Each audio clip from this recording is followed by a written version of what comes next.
ರಾಜ್ಯ ರಾಜಕಾರಣಕ್ಕೆ ಎಚ್.ಡಿ. ಕುಮಾರಸ್ವಾಮಿ ಅವರು ಬರ್ತಾರೆ ಅನ್ನೋ ವಿಚಾರಕ್ಕೆ ಸಂಬಂಧಪಟ್ಟಂತೆ ಕಲಬುರಗಿಯಲ್ಲಿ ಸಚಿವ ಪ್ರಿಯಾಂಕ್ ಖರ್ಗೆ ಪ್ರತಿಕ್ರಿಯೆ ಕೊಟ್ಟಿದ್ದಾರೆ. ಯಾವ ಪಾರ್ಟಿಯಿಂದ ಅವರು ರಾಜ್ಯ ರಾಜಕಾರಣಕ್ಕೆ ಬರ್ತಾರೆ? ಅವರ ಪ್ಲಾಟ್ನಲ್ಲಿ ಬಿಜೆಪಿ ಬಹುಮಹಡಿ ಕಟ್ಟಡ ಕಟ್ಕೊಂಡಿದೆ. ಅವ್ರ ಫ್ಲಾಟ್ನಲ್ಲಿ ರಾಜ್ಯದಲ್ಲಿ ಎಲ್ಲಾದರೂ ಜೆಡಿಎಸ್ ಉಳ್ಕೊಂಡಿದ್ಯಾ? ಅವರ ಸಂಬಂಧಿಕರೇ ಬಿಜೆಪಿನಲ್ಲಿ ನಿಲ್ತಾರೆ. ಈ ಪಾರ್ಟಿ ಎಷ್ಟು ಪ್ರಬಲ ಆಗಿದೆ, ಕಾಲೆಳೆಯೋ ಕೆಲಸ ಮಾಡ್ತಾ ಇದ್ದಾರೆ. ಬಿಜೆಪಿ ಜೆಡಿಎಸ್ ಯಾವತ್ತಾದ್ರೂ ಸ್ವಂತ ಬಲದ ಮೇಲೆ ಅಧಿಕಾರಕ್ಕೆ ಬಂದಿದ್ದಾರಾ?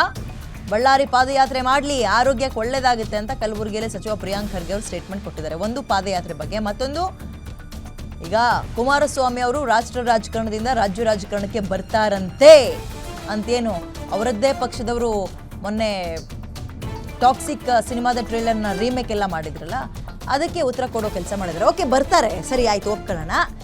ಯಾವ ಪಾರ್ಟಿಯಿಂದ, ಯಾವ ಕ್ಷೇತ್ರ ಬೇಡಪ್ಪ, ಯಾವ ಪಾರ್ಟಿಯಿಂದ ನಿಂತ್ಕೊಂತಾರೆ ಅವರು?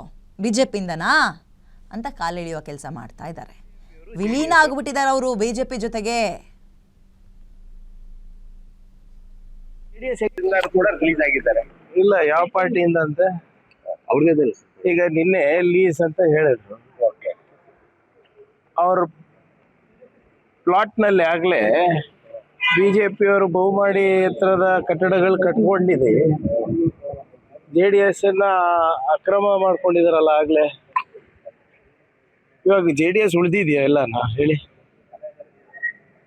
ಇವತ್ತು ಅವರ ಸಂಬಂಧಿಕರೇ ಬಿಜೆಪಿ ಟಿಕೆಟ್ ನಲ್ಲಿ ನಿಲ್ತಾರೆ ಅಂದ್ರೆ ಆ ಪಾರ್ಟಿ ಎಷ್ಟು ಪ್ರಬಲವಾಗಿದೆ ಅಂತ ನೀವೇ ಯೋಚನೆ ಮಾಡಿ. ಅದ್ರ ಇಂಪ್ಯಾಕ್ಟ್ ಏನಾಗುತ್ತೆ? ಏನ್ ಇಂಪ್ಯಾಕ್ಟ್? ಕುಮಾರಸ್ವಾಮಿ ರಾಜಕಾರಣ ಏನಾಗುತ್ತೆ? ಮುಂಚೆನೂ ಇದ್ರಲ್ಲ, ಆಗಿತ್ತ ಹೇಳಿ? ಯಾವಾಗನ ಸ್ವಂತ ಬಲದ ಮೇಲೆ ಬಿಜೆಪಿಯವರು JDS ಅವರು ಬಂದಿದಾರೇನ್ರಿ? ಬಿಜೆಪಿನೇ ಬಂದಿಲ್ಲ ಅಂದ್ರೆ JDS ಹೆಂಗ್ ಬರುತ್ತೆ ಸ್ವಂತ ಬಲದ ಮೇಲೆ? ಪಾದಯಾತ್ರೆ ಮಾಡ್ಲಿ, ಸಂತೋಷ, ಮಾಡ್ಲಿ, ಆರೋಗ್ಯ ಚೆನ್ನಾಗಿರುತ್ತೆ. ಕಲಬುರಗಿ ತನಕ ಬರ್ಲಿ. ಕೂಡ ರಿಲೀಸ್ ಆಗಿದ್ದಾರೆ. ಇಲ್ಲ, ಯಾವ ಪಾರ್ಟಿಯಿಂದ ಅಂತ